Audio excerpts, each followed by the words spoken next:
जब कुछ भी नहीं था, न समय था, न आकाश, न धरती, न जीवन, तब केवल एक ही सत्य था, अनंत, असीम और सर्वशक्तिमान भगवान विष्णु। समय के एक अनंत चक्र में जब सृष्टि का अंत हुआ, चारों ओर केवल जल ही जल था। इस महाप्रलय में एक महान रहस्य छिपा था, जीवन को फिर से जन्म देने का। उसी समय एक छोटे से मछली के रूप में भगवान विष्णु प्रकट हुए। राजा सत्यव्रत, जो एक महान और धर्मात्मा राजा थे, एक दिन नदी में स्नान कर रहे थे। तभी उनकी हथेली में एक छोटी सी मछली आई। मछली ने कहा, राजन, मुझे बचाइए, मैं आपकी रक्षा करूंगी। राजा चौंक गए। एक मछली बोल रही थी, लेकिन उनका हृदय करुणा से भरा था। उन्होंने उस मछली को अपने कमंडल में रख लिया, परंतु वो मछली तेजी से बढ़ने लगी। कमंडल छोटा पड़ गया, फिर घड़ा, फिर तालाब और अंत में समुद्र भी।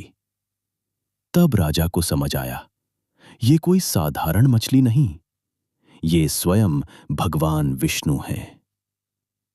भगवान ने कहा, हे राजन, जल्द ही महाप्रलय आने वाला है। तुम एक विशाल नौका बनाओ और उसमें सभी जीवों के बीज सुरक्षित रखो। समय बीता और वो दिन आ गया। आकाश काला हो गया, पृथ्वी जल में डूब गई, लेकिन राजा सत्यव्रत की नौका सुरक्षित थी। भगवान मत्स्य ने उस नौका को मार्ग दिखाया और इस प्रकार जीवन फिर से शुरू हुआ। क्या आपने कभी सोचा है कि आप वास्तव में कौन हैं? क्या आप ये शरीर है या कुछ और? सत्य ये है, आप शरीर नहीं हैं, आप आत्मा है। ये शरीर तो केवल एक वस्त्र है। जैसे हम पुराने कपड़े बदलते हैं, वैसे ही आत्मा नए शरीर धारण करती है। आत्मा न कभी जन्म लेती है, न कभी मरती है। वो केवल यात्रा करती है, एक शरीर से दूसरे शरीर में। मृत्यु अंत नहीं है, ये केवल एक द्वार है, एक नई शुरुआत का। लेकिन इस यात्रा को तय करता है आपका कर्म। हर विचार, हर शब्द, हर कार्य आपकी आत्मा पर एक छाप छोड़ता है, और यही छाप तय करती है आपका अगला जीवन। इस ब्रह्मांड में एक नियम ऐसा है जिससे कोई भी बच नहीं सकता, न राजा, न गरीब, न देवता, न असुर। वो है कर्म का नियम। कर्म यानी आपके हर कार्य का परिणाम।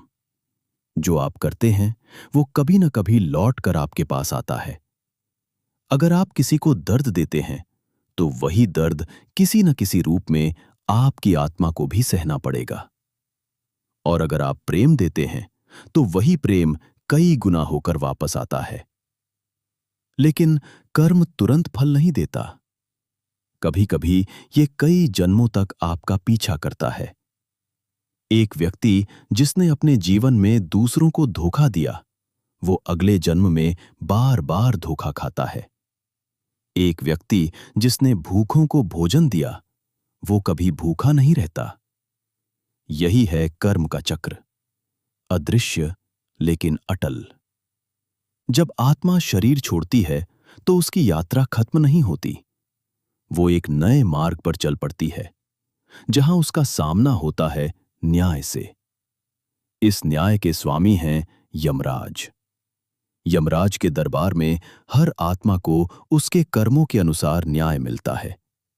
वहां कोई झूठ नहीं चलता, कोई छल नहीं चलता, क्योंकि हर कर्म का लेखा जोखा रखा जाता है चित्रगुप्त द्वारा। अब सुनिए उन पापों की सजा जो आत्मा को भयावह नरकों में ले जाती है।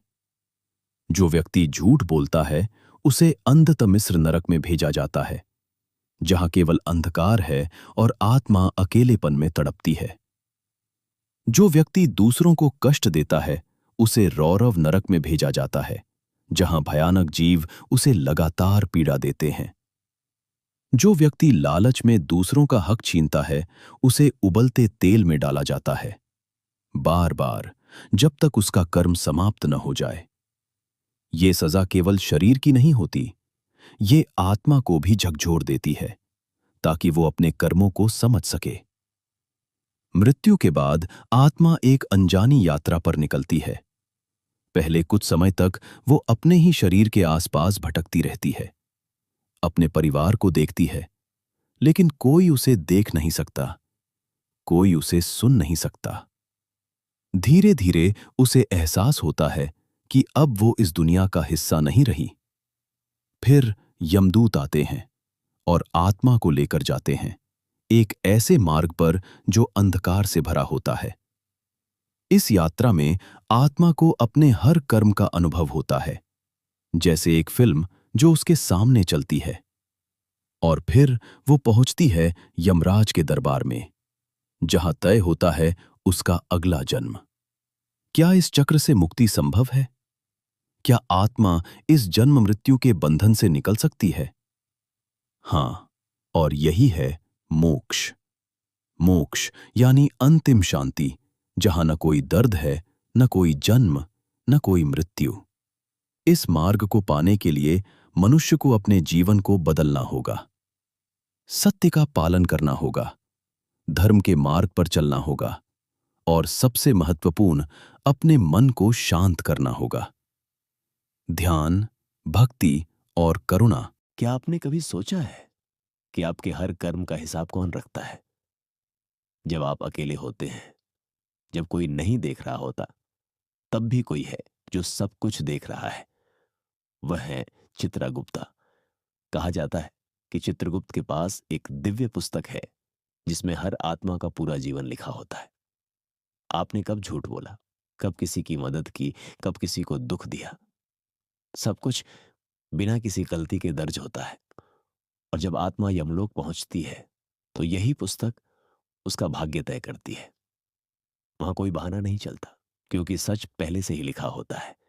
गरुड़ पुराण और मत्स्य पुराण में नरकों का विस्तार से वर्णन मिलता है, जहां आत्मा को उसके पापों के अनुसार सजा दी जाती है।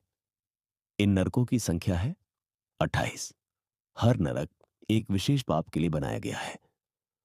तामिश्र नरक, जहां धोखा देने वालों को भूख और प्यास से तड़पाया जाता है। कुंभिपाक नरक, जहां जीवों को मारने वालों को उबलते तेल में डाला जाता है। असिपत्रव नरक, जहां पेड़ों की पत्तियां तलवार जैसी होती है और आत्मा को बार बार काटती है। शालमली नरक, जहां कांटों से भरे वृक्षों पर आत्मा को घसीटा जाता है। हर सजा एक सबक है, हर पीड़ा एक सीख है, ताकि आत्मा समझ सके कि उसने क्या गलत किया। मन सबसे बड़ा मित्र भी है और सबसे बड़ा शत्रु भी। यही मन आपको सही रास्ते पर भी ले जा सकता है और भटकाव में भी डाल सकता है।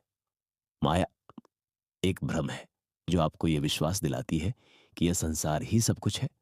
धन, संपत्ति, शक्ति, सब कुछ यहीं रह जाता है। लेकिन मनुष्य इन्हीं चीजों के पीछे भागता रहता है और अपने असली उद्देश्य को भूल जाता है। जब मन शांत होता है, तभी आत्मा की आवाज सुनाई देती है, और वही आवाज आपको सत्य की ओर ले जाती है। क्या पापों से मुक्ति संभव है? क्या गलतियों को सुधारा जा सकता है? हाँ, लेकिन उसके लिए आवश्यक है प्रायश्चित। प्रायश्चित यानी अपने कर्मों को स्वीकार करना और उन्हें सुधारने का प्रयास करना। जो व्यक्ति सच्चे दिल से पश्चाताप करता है और अपने जीवन को बदलता है, उसके पाप धीरे धीरे कम होने लगते हैं। दान, सेवा और सच्ची भक्ति, ये 3 मार्ग हैं जो आत्मा को शुद्ध करते हैं। लेकिन याद रखें, सिर्फ शब्दों से नहीं, बल्कि कर्मों से बदलाव जरूरी है। आखिरकार हर आत्मा को एक दिन अपने अंतिम सत्य का सामना करना पड़ता है। जब सभी कर्म समाप्त हो जाते हैं, जब सभी आड़ चुक जाते हैं, तब आत्मा एक नई अवस्था में प्रवेश करती है। कुछ आत्माएं फिर से जन्म लेती है, अपनी अधूरी इच्छाओं को पूरा करने के लिए, और कुछ जो पूरी तरह शुद्ध हो चुकी होती हैं, वे इस चक्र से मुक्त हो जाती हैं। वह अवस्था है मोक्ष, जहां आत्मा परम शांति में विलीन हो जाती है। वहां ना कोई भय है, न कोई दुख, सिर्फ शांति और अनंत प्रकाश। तो याद रखें, यह जीवन केवल एक मौका है, एक अवसर अपने आप को जानने का, अपने कर्मों को सुधारने का और उस सत्य को पाने का जो इस संसार से परे है। आप जो भी करते हैं उसका प्रभाव केवल इस जीवन पर नहीं बल्कि अनगिनत जन्मों पर पड़ता है। इसलिए सजग बने, दयालु बने और अपने जीवन को एक ऐसी दिशा दें जो आपको शांति और सत्य की ओर ले जाए, क्योंकि अंत में सिर्फ एक ही चीज मायने रखती है, आपकी आत्मा। जब आत्मा यमदूतों के साथ उस अंधकारमय मार्ग से गुजरती है तो एक समय आता है जब उसके सामने एक विशाल द्वार प्रकट होता है, यमलोक का द्वार। यह द्वार किसी साधारण स्थान का प्रवेश नहीं है, यह न्याय का प्रवेश द्वार है। द्वार के दोनों ओर भयानक प्रहरी खड़े होते हैं, जिनकी आंखों में केवल कठोरता होती है और उनके हाथों में दंड। जैसे ही आत्मा उस द्वार के पास पहुंचती है, उसे एक अजीब कंपन महसूस होता है, जैसे उसकी हर याद, हर कर्म जीवित हो उठे हों। द्वार धीरे धीरे खुलता है और आत्मा प्रवेश करती है एक ऐसी दुनिया में जहां सिर्फ सत्य का शासन है। यमलोक के केंद्र में एक विशाल सभा लगी होती है, जहां सिंहासन पर विराजमान होते हैं यमराज। उनकी आंखों में गहराई है और चेहरे पर कठोर न्याय। उनके पास खड़े होते हैं चित्रगुप्ता अपने विशाल ग्रंथ के साथ। जैसे ही आत्मा को उनके सामने लाया जाता है, पूरी सभा शांत हो जाती है और फिर चित्रगुप्त उस आत्मा के जीवन का लेखा पढ़ना शुरू करते हैं। इसने अपने जीवन में कई बार सत्य का साथ छोड़ा, लेकिन कई बार दूसरों की मदद भी की। हर कर्म, हर गलती, हर अच्छाई, सब कुछ सामने आ जाता है और फिर यमराज निर्णय सुनाते हैं। न कोई पक्षपात, न कोई भावना, सिर्फ न्याय। जब आत्मा को उसके पापों की सजा सुनाई जाती है तो वह अकेली नहीं होती, उसके साथ होते हैं उसके अपने कर्म। हर पाप एक भार बन जाता है जो आत्मा को नीचे खींचता है। कुछ आत्माएं इतनी भारी हो जाती हैं कि वे चल भी नहीं पाती और यमदूत उन्हें घसीटते हुए नरक की ओर ले जाते हैं। ये भार सिर्फ दर्द नहीं देता, यह आत्मा को उसके हर गलत काम की याद दिलाता है और यही याद सबसे बड़ी सजा बन जाती है। अब आत्मा को ले जाया जाता है उस स्थान पर जहां उसे अपने कर्मों का परिणाम भुगतना है। किसी को जलती हुई भूमि पर चलना पड़ता है जहां हर कदम पर पीड़ा होती है। किसी को बर्फीले अंधकार में छोड़ा जाता है जहां ठंड उसकी चेतना को जमा देती है। और कुछ आत्माएं बार बार गिरती है, उठती है और फिर गिरती है, एक अंतहीन चक्र में।